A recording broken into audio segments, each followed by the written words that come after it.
Friends, family, and law enforcement officers from around the country said goodbye to Richardson SWAT officer David Sherrard. SMU-TV's Hannah Ellison joins us with more. It is a sad day here at Watermark Community Church as friends, family, and members of law enforcement gather to honor the life of Richardson police officer David Sherrard. Sherrard was shot and killed Wednesday evening after responding to a disturbance call at an apartment complex.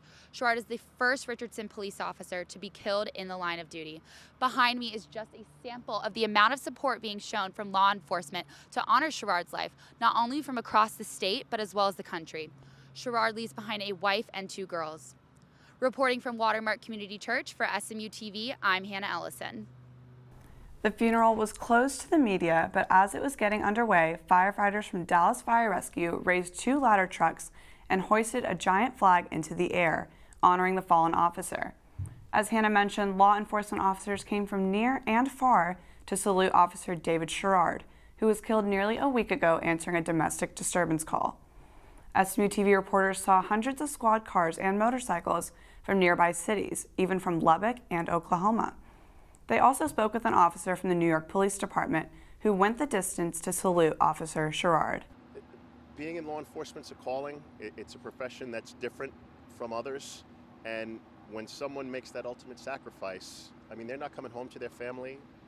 Their children don't have dad or mom anymore, and that's a really powerful thing. And it's hard for the family to deal with, and for the agency, they might not have lost somebody for a long time.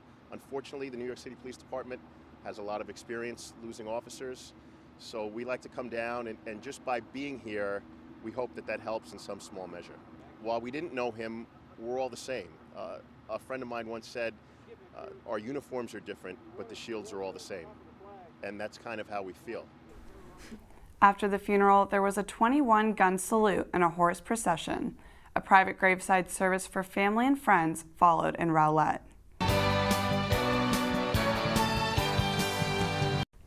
The below freezing weather is behind us, at least for now. The high for Wednesday is 62 with a low of 59 with morning showers. The sun will come back out on Thursday with a high of 72 and a low of 52. The weekend brings more showers through Sunday. The high for Friday is 55 with a low of 39, and you can expect showers Saturday morning with a high of 51 and a low of 41. Get your raincoats out and umbrellas. This weekend it's going to be a wet one.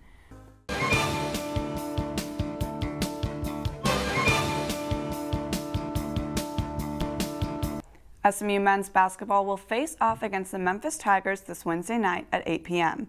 This is the only time during the regular season the 2 teams will play one another. The Mustangs are 13-2 at Moody Coliseum this year and were undefeated against Memphis last year. Come out and support the Mustangs in person or watch the game at 8 p.m. on ESPNU.